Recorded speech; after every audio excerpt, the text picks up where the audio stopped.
There's a video I posted a long time ago of my dad like chopping onions. It's like he's such like you never realize that you can be truly great at just just about anything. My father is so great at chopping onions. I'm always super impressed at the people that can just chop an onion in like 7 seconds. It's ridiculous. I'm like, I'm always afraid I'm going to lose a finger. Oh, he's so good with knives, which is also, that's a scary thing to say about your father. He is very, very good with knives because I'm he's 50 whatever years as a professional chef. I'm great with a knife and a cut of meat, but like with a veggie, because like I feel like meat, like it kind of like has a grain and it kind of just goes. There's like a natural flow that the knife can follow, but Mhm. like an onion isn't like that. You're just pushing your way through an onion, and what's to stop you from like pushing your way through your hand? There's so many different ways to chop an onion, and there's so many ways to do it incorrectly. Yes, That's the thing. we watched Game Changer, which is a show on Dropout Television, which is what College Humor turned into. Uh, Oh, okay. Game Changer is fun because every episode it's a different game, but the contestants don't know what the game is and they have to figure it out before they can play it and win. But the game's already actively going, and in one episode it was Don't Cry, and one of the things they had to do was chop up onions, and one of the guys is like, I used to work in a kitchen and I know the proper way to chop an onion to not cry, because he was like, there's so many wrong ways to cut an onion. And he Hmm. went into that whole thing after he did it where like he perfectly diced it. And that's my Yeah, non sequitur.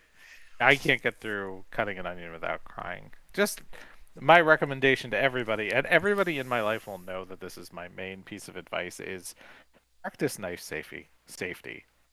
Yes. Really, really, truly practice knife safety. I remember I always used to say this in college, and my friends would make fun of me, and then I'd always get a text of, "You know what? You were right. I just cut my hand really bad." You know the best way to practice knife safety? Tell me.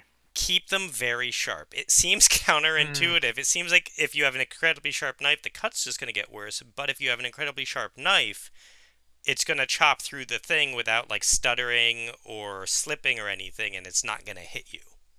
Oh yeah, the dull knife is the one that's dangerous because Dull the sharp knives, knife is yeah, dull knives are going to yeah, hit you. yeah, sharp knives are gonna get the job done on the vegetable. The dull knife is gonna slip and hit your hand. Yep, every time. And Always, it's always keep your knife sharp. so counterintuitive, but it's the best thing you can do if you don't want to cut yourself. You know when is a good time to show some courage? When you're a dog guarding a farm, No, I was gonna say when you're, cutting things and needing to be safe. that is. It's time to be courageous. No, what I was gonna say is when no. Oh, this story is already bad.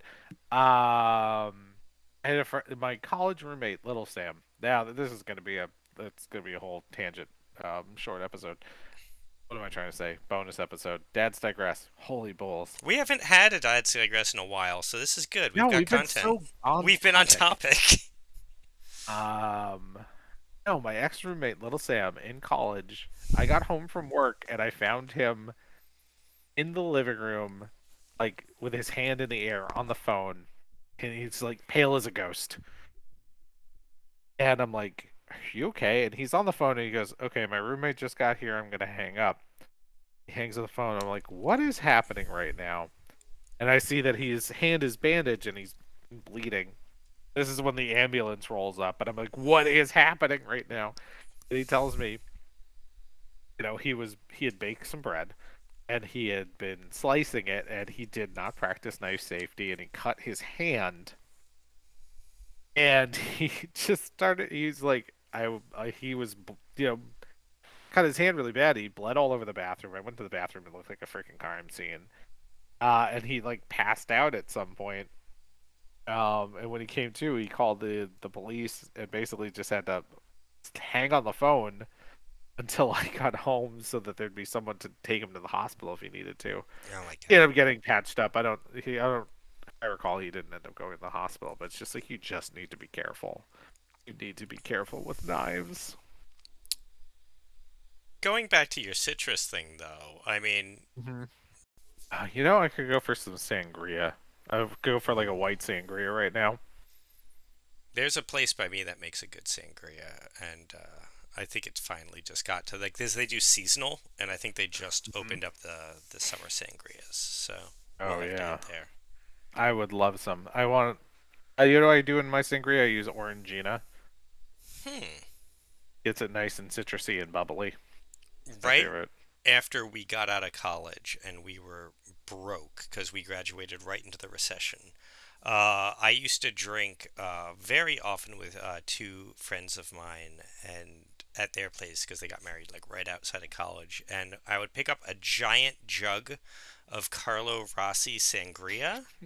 Oh my god. But then I would go to like ShopRite and I would hit like the discount fruit that was like going to expire that day, and I'd grab like grapes and strawberries and like pineapple or something like that, or one of those like pre-sliced bundles, and just dump the whole thing in, and you'd let it sit for like an hour in the fridge, and it really made it drinkable. And the whole thing cost like $5. It was a really good way to get drunk when we were that age. I will. I'm gonna. I don't like being this person, but I'm gonna try and top that. Um, I hate. I don't like being a one upper, but I have a. I know No, do it. I my love these cheap mixer stories. story.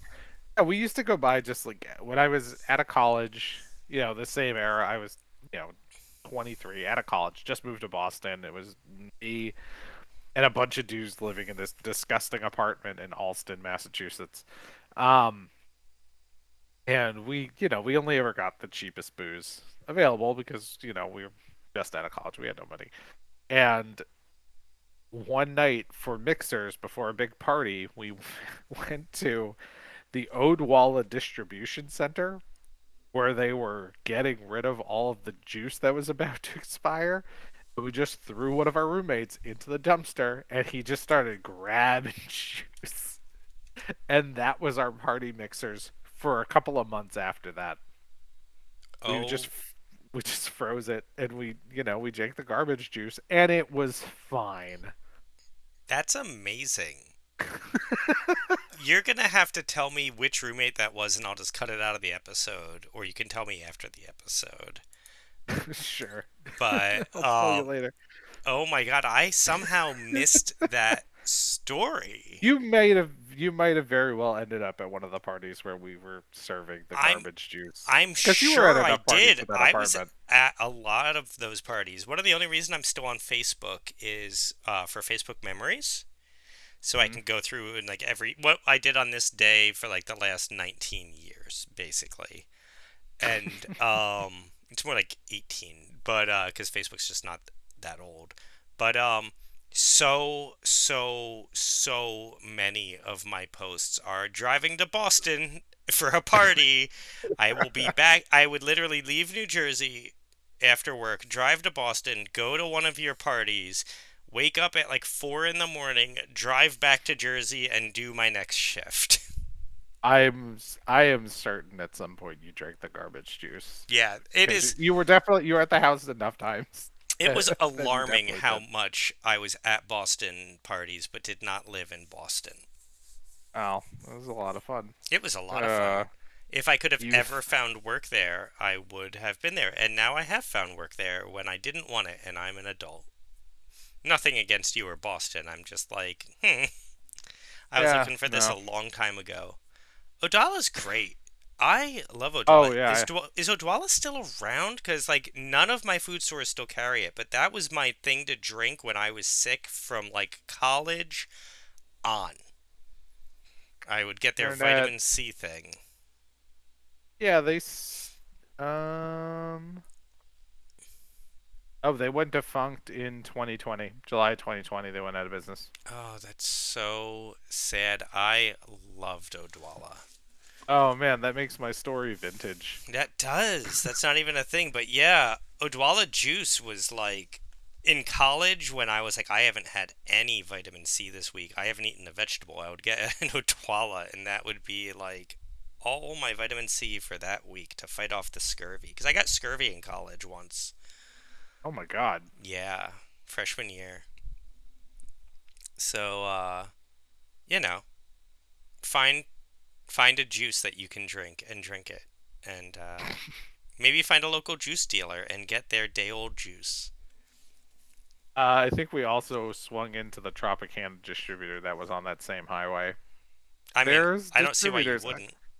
I'm not going to tell anybody to go trespassing at a juice factory, but if you do, you know, yeah, I'm not going to judge you if you do go trespassing at a juice factory.